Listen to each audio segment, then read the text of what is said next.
Chapitre 21. Décembre. Avez-vous beaucoup d'amis? Demanda Galina. Énormément, répondit rapidement Ilia, légèrement offensé. C'était son troisième rendez-vous avec son thérapeute, et il n'était pas sûr de faire beaucoup de progrès. Je veux dire, avez-vous beaucoup de gens à qui vous confier, en qui vous ayez confiance? Cette fois, Ilia ne répondit pas si vite. J'aime mes coéquipiers. On s'amuse ensemble, on se soutient, mais non, je ne leur parle pas de moi. Qu'est-ce que vous faites quand vous ne jouez pas au hockey et quand votre copain n'est pas là? Ilia haussa les épaules. Pas grand-chose. Je reste à la maison. Je regarde la télé. Je joue aux jeux vidéo. C'est comme ça que vous passez toujours votre temps libre? Il secoua lentement la tête. Non. Qu'est-ce que vous faisiez quand vous jouiez à Boston? Ilia laissa échapper un petit rire. J'avais des relations sexuelles. Tout le temps. Je sortais, je draguais, j'allais en boîte, à des fêtes, et je m'éclatais. Mais maintenant, vous êtes un couple monogame. Oui, et je suis content. J'adore être avec lui. Et ça ne me manque pas. Il fit pivoter une main en l'air, de coucher avec n'importe qui. C'était amusant à l'époque, mais je veux juste lui. Ilia et Shane avaient parlé d'autres personnes. 2 ans auparavant, il avait dit à Shane, le plus naturellement possible, que s'il voulait coucher avec d'autres hommes lorsqu'ils étaient séparés, ce qui était le cas la plupart du temps, il le pouvait. Puisque Shane avait découvert qu'il était gay à peu près au moment où il avait réalisé qu'il était tombé amoureux d'Ilia, il ne serait pas déraisonnable qu'il veuille explorer le sexe au-delà de ce qu'Ilia pouvait lui offrir. Qu'importait le reste, tant que son cœur appartenait à Ilia. C'est ce qu'Ilia s'était dit. Shane, lui, n'avait pas bien pris l'offre d'Ilia. Il avait pensé que c'était la manière détournée d'Ilia de faire savoir à Shane qu'il l'avait trompé, ou qu'il en avait envie. Ilia lui avait dit qu'il ne croyait pas à la tromperie, parce qu'il ne possédait pas Shane. Cela s'était terminé avec Shane quittant entre ombre la maison d'Ilia, à Ottawa, pour retourner à Montréal.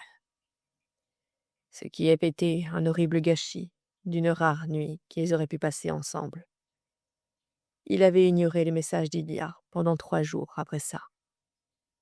Puis, le 4e jour, il avait appelé Ilia depuis sa chambre d'hôtel à Philadelphie et lui avait dit « Ça ne te dérangerait vraiment pas si j'avais des relations sexuelles avec quelqu'un d'autre ?» C'est alors qu'Ilia avait compris à quel point cela le dérangerait. L'idée que quelqu'un puisse toucher Shane le répugnait. Et il ne savait pas si Shane lui posait la question parce qu'il l'avait déjà fait ou s'il était sur le point de le faire. Peut-être que quelqu'un se dirigeait justement vers sa chambre d'hôtel, à Philadelphie, à ce moment précis. Mais tout ce qu'Ilia avait dit, c'était « Bien sûr que non, si c'est ce que tu veux. »« Je ne veux pas ça, espèce d'abruti !» avait craché Shane. Le soulagement avait été si intense qu'Ilia avait failli s'agenouiller dans son salon.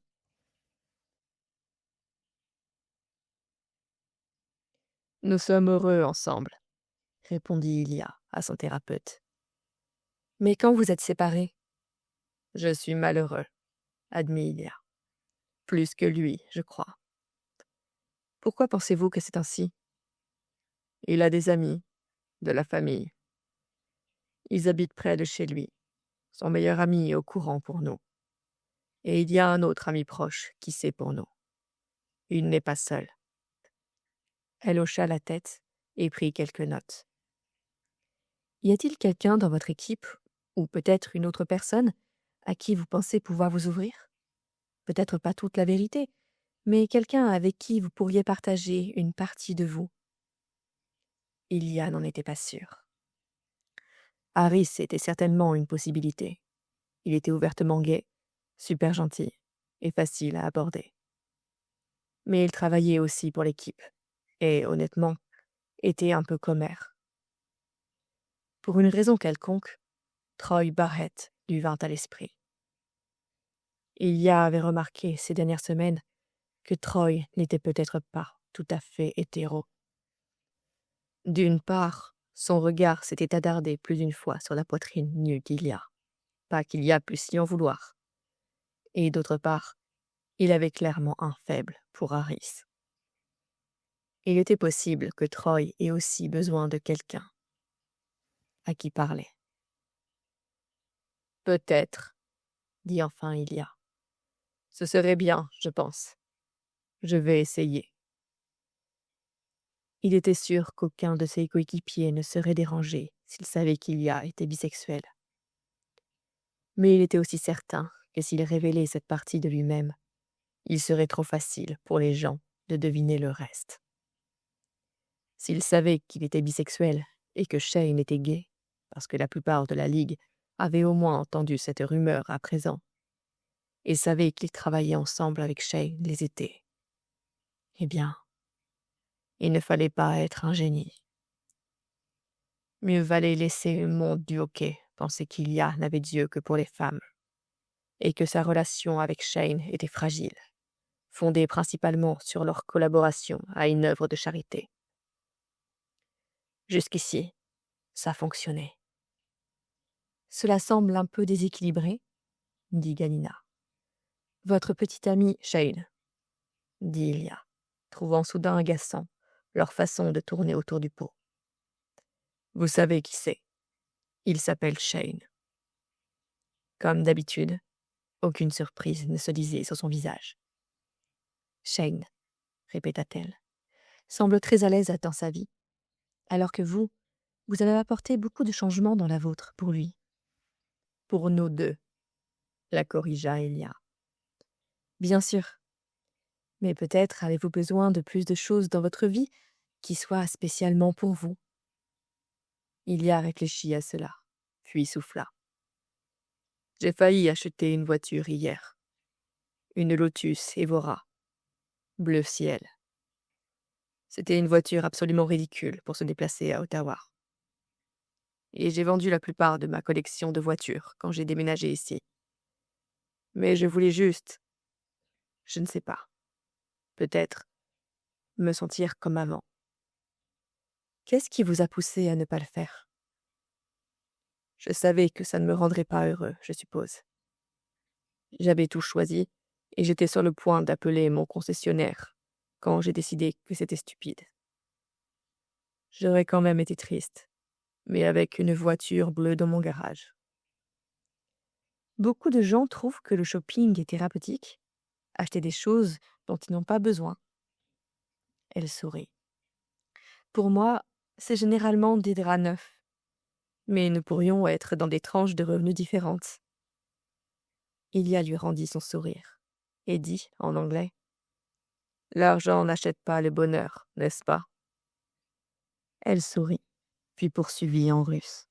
« Pourquoi avez-vous vendu votre collection de voitures quand vous avez déménagé à Ottawa? » Les voitures ne me rendaient plus heureux.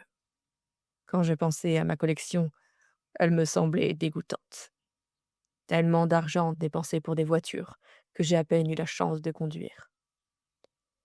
J'ai mis tout l'argent que j'ai gagné en les vendant dans la fondation Irina. Ça n'avait rien à voir avec Shane? Et ce qu'il pensait des voitures? Ilia ne pouvait honnêtement pas dire le contraire. Shane avait trouvé sa collection ridicule, c'était certain.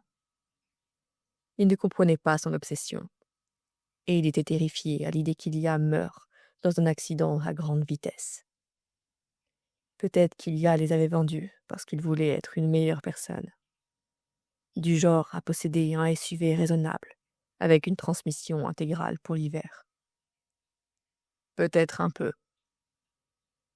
Avez-vous fait beaucoup de changements en fonction de ce que Shane ressentait? Ilia n'aimait pas la direction que cela prenait. Il n'est pas exigeant.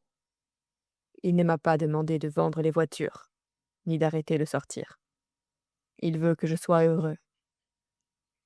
Est-ce qu'il sait que vous ne l'êtes pas?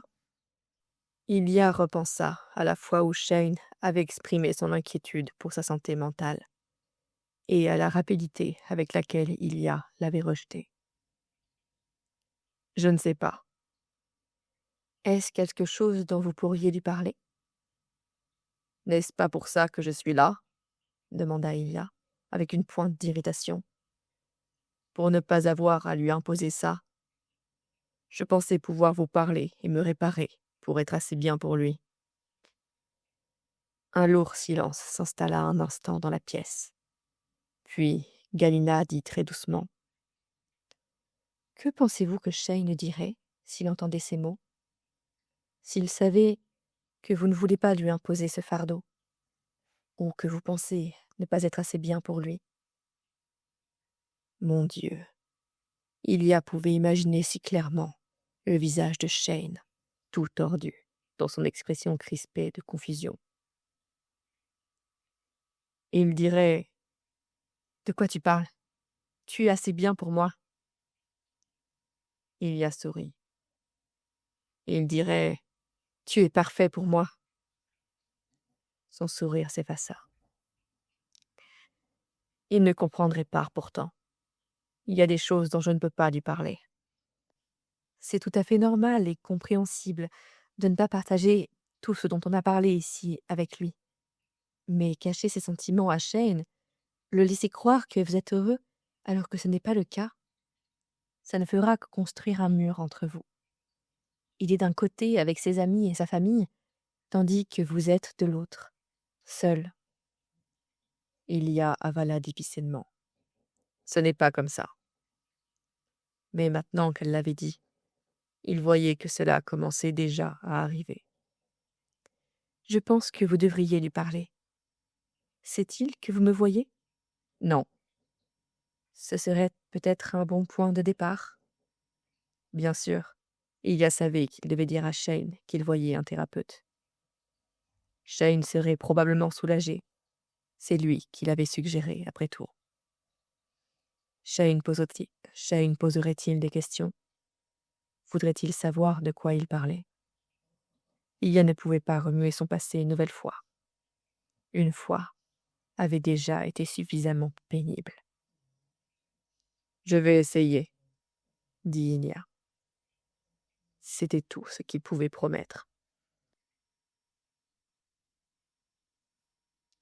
Il faisait trop froid pour se promener à Ottawa après son rendez-vous. Alors Ilia alla à l'aréna pour s'entraîner. Il pensait que ce serait bien de voir d'autres personnes.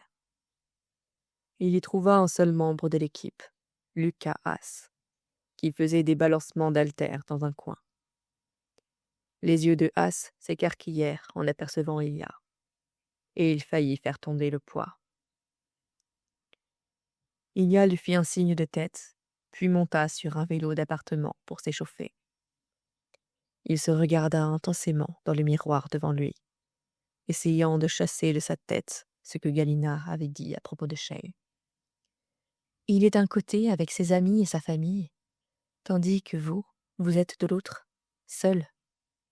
Ce n'était pas vrai. Les parents de Shane étaient là avec Ilia. Il les voyait probablement plus que Shane. Ilia faisait désormais partie de leur famille. Il le savait. Et il les aimait. Et il avait des amis. Il avait un excentrique Suisse le fixait. Ilia pouvait le voir dans le miroir. Ilia cessa de pédaler et descendit du vélo. Il se tourna vers Lucas, qui avait l'air terrifié. « Salut » dit Ilia. « Désolé » dit Lucas, avec son accent suisse-allemand. Contrairement à l'époque où Ilia était débutant, l'anglais de Lucas était presque parfait. « Est-ce que je te regardais » Ilia sourit. « Je suis canon sur un vélo. Je comprends. Le visage lisse comme un bébé de Lucas devint rose. Non, je n'étais pas. C'était une blague. Ilia s'avança vers lui. Tu es seul ici? Ouais, j'aime le calme parfois. Ilia s'assit sur un banc de musculation à côté de lui. Je comprends ça. Si tu veux être seul, je peux. Non, non, ce n'est pas ce que je voulais dire. Ilia lui sourit. Tu as l'air un peu effrayé par moi. Je n'arrive toujours pas à croire qu'on soit dans la même équipe. Ilia rit doucement. Combien de temps avant que tu y crois? Des années peut-être. Ilia lui tendit la main. Ilia Rosanov, un gars normal. Enchanté. Après un instant d'hésitation, Lucas lui serra la main. Lucas Haas, fan embarrassant. Ilia désigna le banc d'entraînement à quelques mètres, et Lucas s'assit face à lui. Comment trouves-tu Ottawa? Demanda Ilia. À certains égards, cela me rappelle Zurich, mais à d'autres, c'est très différent. Ilia hocha la tête. Il était allé à Zurich, une autre capitale, et se souvenait de la rivière qui serpentait à travers la ville, des bâtiments bas et des musées. Il voyait les similitudes. Ça a été difficile pour toi? Demanda Lucas. Quand tu es parti de chez toi? Ilia répondit, honnêtement. Non, j'avais hâte. Oh! Lucas fronça les sourcils en regardant ses mains jointes. Mais, corrigea Ilia, il y avait des ajustements. Ce n'était pas si simple, avec la langue et la culture. Je n'avais pas de coéquipier russe, et comme toi, on avait beaucoup d'attentes pour que je sois grand dès le départ. Lucas hocha la tête. Oui, c'est beaucoup de pression. J'ai été génial tout de suite. Ça a rendu les choses plus faciles, plaisanta Ilia. Lucas rit. Ça aiderait. Ilia tendit un pied et donna un coup de pied dans les baskets de Lucas. Tu t'en sors très bien aussi. Les fans t'adorent. Tu vois combien Harris parle de toi. Ils en ont jamais assez. J'ai vu des maillots As partout en ville. C'était un peu exagéré. Il en avait vu 2. Merci. Un silence s'installa entre eux, interrompu par le son préféré d'Ilia. Un chien qui aboie. Il se leva et regarda vers la porte de la salle de sport. « C'est Chiron » appela-t-il. Une seconde plus tard, le chiot de l'équipe entra en courant dans la pièce, suivi de Harris. « C'était sûr !» répondit Harris, souriant comme d'habitude. « J'ai entendu dire que tu étais ici et je pensais… » « Oui !» s'exclama Ilia, s'accroupissant pour saluer Chiron. Il n'avait jamais eu autant besoin d'un chiot dans ses bras. Il laissa Chiron renifler et lécher ses doigts, puis le prit dans ses bras et le serra contre sa poitrine. « Il est déjà si grand. »« Oui, » acquiesça Harris. « C'est une bête. » Lucas s'approcha prudemment. « Je peux le caresser ?»« Ouais, mec !» répondit Harris. « Vas-y. » Lucas gratta le sommet de la tête de Chiron d'un doigt. « D'accord, attends, » dit Harris. Il sortit son téléphone de sa poche. « C'est beaucoup trop mignon. » Il prit des photos qu'Ilia savait qu'il ferait un carton plus tard sur Instagram. « Salut les gars !» lança une voix joyeuse depuis l'embrasure de la porte. L'entraîneur Wabe entra d'un pas nonchalant en tenue de sport. Ilia ne put s'empêcher de remarquer qu'il les portait bien. « Coach ?» dirent Ilia et Lucas en même temps.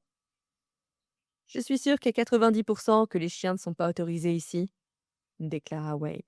« Mais 90% n'est pas 100, non ?» Il prit le relais de Lucas pour gratter la tête du chien, sauf qu'il utilisait toute sa main. « Vous aimez les chiens ?» demanda Ilia. « Je les adore. On a un gros Golden Retriever à la maison. Lollipop. Ce sont les enfants qui l'ont nommé, alors ne me regardez pas comme ça. On l'appelle surtout Loli. Je dois rencontrer Loli, dit Ilia sérieusement. Amenez-la au travail un jour. Elle est un peu anxieuse avec les inconnus, expliqua l'entraîneur. Elle a été sauvée d'une situation difficile, alors elle reste surtout à la maison et sur son chemin habituel. Elle est vraiment adorable. Il y a failli rire. Son entraîneur était vraiment le gars le plus gentil sur Terre. Vous allez à l'hôpital cette semaine? Demanda le coach.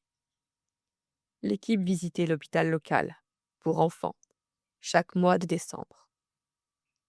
Ilia ne manquerait ça pour rien au monde. Bien sûr, répondit Ilia. Je me suis entraîné pour ma revanche Mario Kart.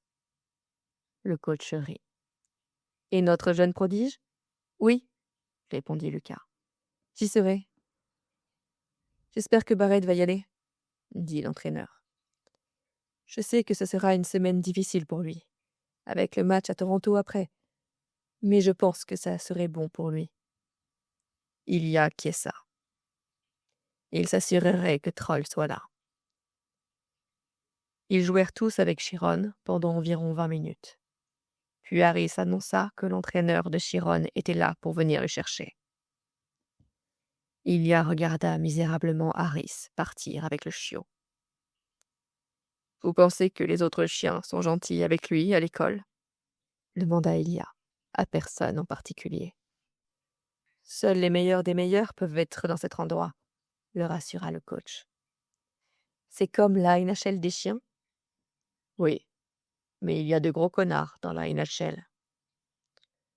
Le coach rit et lui tapa sur l'épaule. « Ouais, mais pas à Ottawa. »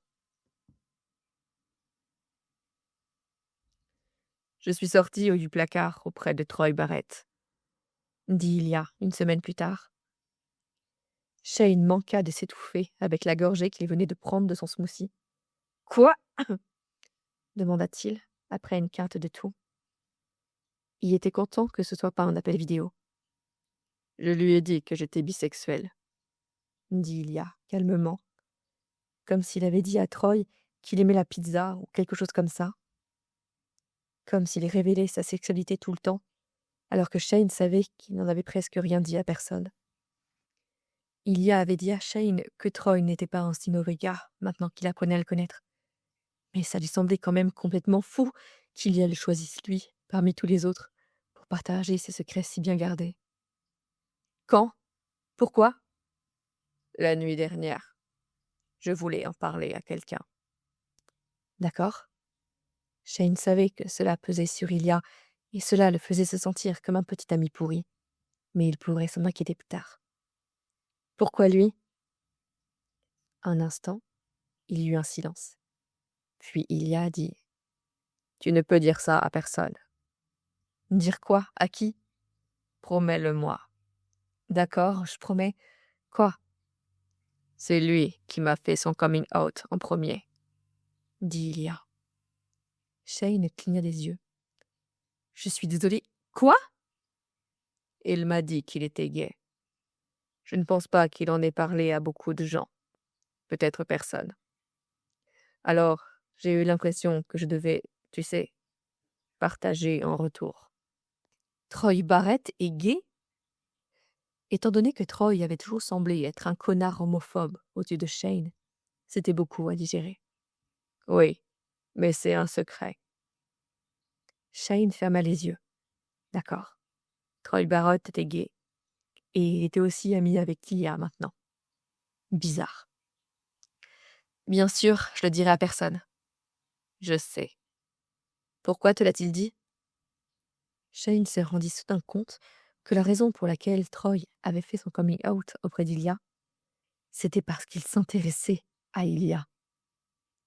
Je l'ai emmené dehors hier soir, à Kingfisher. C'était son premier bar gay, il a dit. Puis Ilia rit. Tu l'aimerais bien. Vous êtes tous les deux très mauvais pour être gays. Hilarant, répondit Shane d'un ton plat. Alors, que s'est-il passé au bar? On a eu une bonne discussion avec des joueurs de hockey queer de New York. Scott et Eric étaient là? Oui, ils possèdent le bar. Je sais, mais... soupira Shane. D'accord. Alors tu as une réunion avec des joueurs queer de la NHL. Tu te sens exclu? Enfin, oui, en quelque sorte. Qu'est-ce que vous faisiez là? Juste parler, boire de la bière, s'amuser. Tu aurais détesté ça. Troy a-t-il fait son coming out auprès de tout le monde là-bas? Non, juste moi. C'était après. Nous marchions vers l'hôtel. Ça a l'air romantique, grommela Shane. Shane, il est amoureux de Harris, pas de moi. Un silence s'installa, puis Ilia ajouta: c'est aussi un secret. Mais pas un bon, car Troy est très évident avec ce béguin. Juste pour résumer, dit Shane, ton nouvel ami Troy Barrett est gay et amoureux du responsable des réseaux sociaux de ton équipe? Oui. T'as été surpris quand il te l'a dit? Parce que je suis vraiment surpris. Non, à cause de son béguin pour Harris. Et en plus, il m'a reluqué plusieurs fois. Shane expira lentement. Je ne crois pas que j'aime Troy. Pourquoi? Vous avez beaucoup en commun. Vous êtes tous les deux petits, gays, et vous me trouvez tous les deux canons. Tes qualités préférées chez un homme? Vous êtes tous les deux très beaux, jolis cheveux noirs. Troy n'a pas non plus de poils sur la poitrine. Arrêtons de parler de Troy Barrett. Il y a ri. C'est mignon comme tu es jaloux. Je ne suis absolument pas jaloux de ce foutu Troy Barrett. Sauf du fait que Troy ait pu passer autant de temps avec Ilia, jouer au hockey sur la même ligue que lui, et apparemment le mater dans les vestiaires et aller dans des bars gays avec lui. Je te le dis seulement, dit Ilia d'un ton plus sérieux, parce que c'était agréable d'en parler avec quelqu'un. Attends, tu ne lui as pas parlé de nous, n'est-ce pas? Bien sûr que je ne lui ai pas parlé de nous. Puis Ilia marmonna alors quelque chose en russe, visiblement agacé. Shane ne saisit que la moitié des mots. Qu'est-ce que tu as dit? Toi seul peux parler de nous à tes amis, n'est-ce pas? C'est comme ça que ça marche. De quoi tu parles? Et depuis quand Troy est ton meilleur ami? Ilia expira bruyamment dans le téléphone. Je dois y aller. J'ai un entraînement bientôt. Shane ne comprenait pas pourquoi ils étaient tous les deux si en colère. Mais raccrocher avant que l'un d'eux ne dise quelque chose d'irréparable était sans doute une bonne idée. Très bien. Il grimaça, conscient de la méchanceté de son ton. Puis dit, plus doucement: Tu m'appelles après l'entraînement? Je serai peut-être occupé à coucher avec Troy, dit Ilia d'un ton sec. Ilia, je dois y aller. La communication fut coupée. Shane s'affala contre le comptoir de sa cuisine et se mit à repenser à toutes les façons dont cette conversation aurait pu mieux se dérouler. Ilia n'appela pas Shane après l'entraînement. À la place, il fit une sieste, dîna et se prépara pour son match ce soir-là contre les Admirals de New York. Les Admirals étaient la meilleure équipe de la ligue, donc Shane comprendrait pourquoi Ilia devait se concentrer. Non pas qu'il se soucie de savoir si Shane comprenait. Shane n'avait certainement pas compris pourquoi il était important pour Ilia de dire à quelqu'un, n'importe qui, qu'il était bisexuel. Et pourquoi cela lui avait fait autant de bien d'avoir son coéquipier qui lui faisait son coming out. Comme ça faisait du bien de se faire un nouvel ami et d'avoir gagné la confiance de cet ami si rapidement. Peut-être qu'Ilia n'aurait pas dû en parler à Shane. Peut-être aurait-il dû garder tout ça pour sa prochaine séance avec Galina. Non pas qu'il révélerait l'homosexualité de Troy à son thérapeute, mais il trouverait un moyen d'en parler. Galina comprendrait pourquoi c'était important pour Ilia. Elle savait à quel point il se sentait seul. Mon Dieu. Ilia n'avait même pas dit à Shane que Troy avait presque deviné qu'ils étaient en couple. C'était alarmant de voir à quelle vitesse Troy avait commencé à rassembler les pièces du puzzle dans sa tête, une fois qu'Ilia lui a dit qu'il était bisexuel. Si Shane savait ça, il perdrait probablement la tête. Ce soir-là, pour le match contre les Admirals, Ilia traîna sa mauvaise humeur sur la glace. Au début, sa colère semblait utile, le poussant à se battre avec acharnement et même à ouvrir le score tôt dans la première période. Mais au fil du match, et alors que New York continuait de marquer, la colère d'Ilia le fit commettre des pénalités stupides et des erreurs coûteuses.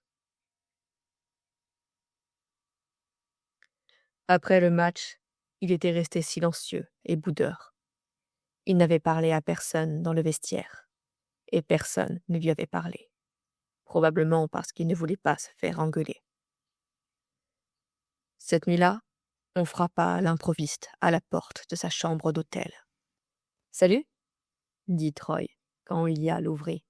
« Je me suis dit que tu voudrais peut-être regarder un film, ou quelque chose comme ça. » Ilia remarqua l'expression incertaine de Troy, conscient que les gestes d'amitié le sortaient probablement de sa zone de confort habituelle. Ilia hocha la tête et recula pour le laisser entrer. 20 minutes après le début du film d'action sur la catastrophe climatique qu'Ilia avait mis à la télévision, Troy déclara « Même quand je jouais pour Toronto, nous battions rarement les Admirals. » Ilia se contenta de grogner. « J'aimerais que Scott Hunter ne soit pas aussi sympa, » continua Troy. « J'adorerais le détester, tu vois. »« Tu aimerais qu'il ne soit pas canon, » dit Ilia. Les yeux de Troy s'écarquillèrent de surprise, comme s'il avait oublié qu'il avait déjà fait son coming out auprès d'Ilia. Puis, il laissa échapper un rire et dit « Ouais, ça aussi !» Ilia sourit pour la première fois depuis des heures. Ils regardèrent le film en silence un moment, puis Ilia s'exclama « Je suis un capitaine pourri. »« Quoi ? Non, tu l'es pas. N'importe qui dans l'équipe ferait un meilleur capitaine que moi. »« Tu parles ?» ricana Troy. « Je parie que tu as été capitaine de toutes les équipes pour lesquelles tu as joué. » Eh bien, oui. Peu importe. Je suis un mauvais capitaine pour cette équipe, maintenant. Absolument pas. T'es une putain de légende. Tous les jeunes gars t'idolâtraient en grandissant, et le font encore. Je t'idolâtrais, putain. Cette fois, il y a ricana. Je ne suis pas tellement plus âgé que toi, Barrett. Je veux dire, quand je jouais junior, tout le monde voulait être comme toi. Des gars comme Hunter et Hollander, ils sont incroyables. Mais tu as l'air de t'amuser sur la glace, tu vois. T'es un leader. Mais t'es aussi genre cool. Les sourcils d'Ilia se haussèrent. Cool? Les lèvres de Troy se tirèrent en quelque chose qui ressemblait presque à un sourire. Comparé à Hunter et Hollander, Ilia éclata de rire, ce qui fit rire Troy. Waouh, dit Ilia. C'était un compliment? Totalement. Je suis plus sexy qu'eux aussi. Troy balaya Ilia du regard, d'un air évaluateur. Et pendant un moment, Ilia crut qu'il était peut-être venu ici pour le séduire. Puis Troy fronça le nez et dit « Bof, je ne dirai pas ça. » Ils rirent tous les deux à nouveau, et Ilia le frappa avec un oreiller. « Je ne suis pas Harris, » taquina Ilia.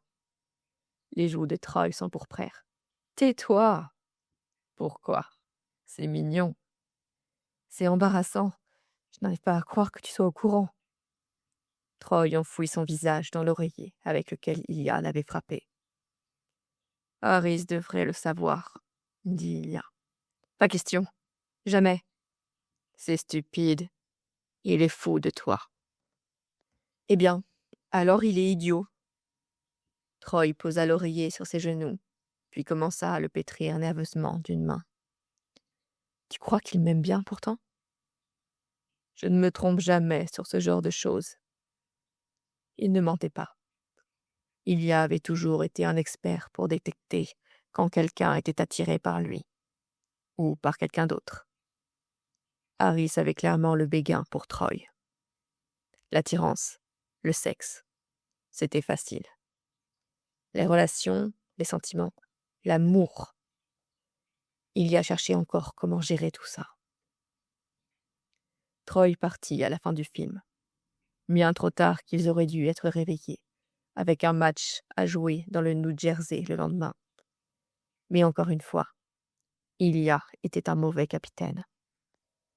Une petite voix dans sa tête, qui ressemblait peut-être un peu à celle de Shane, lui disait que les mauvais capitaines n'incitent pas les nouveaux coéquipiers à leur faire un coming out, ni à frapper à la porte de la chambre d'hôtel de leur capitaine en pleine nuit, juste pour traîner. Une fois au lit, avant de s'endormir, il tapa un texto à Shane. « Je suis désolé. » Mais il effaça. Il n'était vraiment désolé de rien. À la place, il écrivit « Tu me manques », puis le supprima aussi. Après avoir fixé son téléphone pendant plusieurs minutes, il tapa un emoji cœur rouge et l'envoya. Il fut surpris quand Shane répondit, presque immédiatement. Il s'attendait à ce que Shane dorme.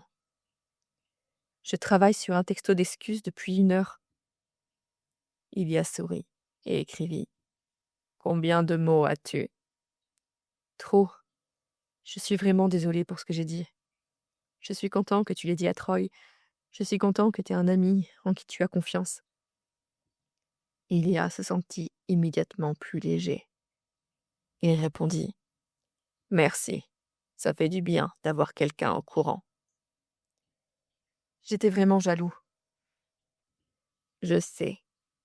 Puis, parce qu'il ne pouvait pas s'en empêcher, il ajouta « Il est très sexy, je comprends. Tu es le pire. Peut-être qu'il est partant pour ce plan à 3 que tu fais semblant de ne pas vouloir. Bonne nuit, Ilia. Ce serait un joli cadeau de Noël. » Il observa les 3 points pendant ce qui sembla une éternité, pendant que Shane tapait. Enfin, la réponse de Shane apparut. « Pour Troy ? Peut-être.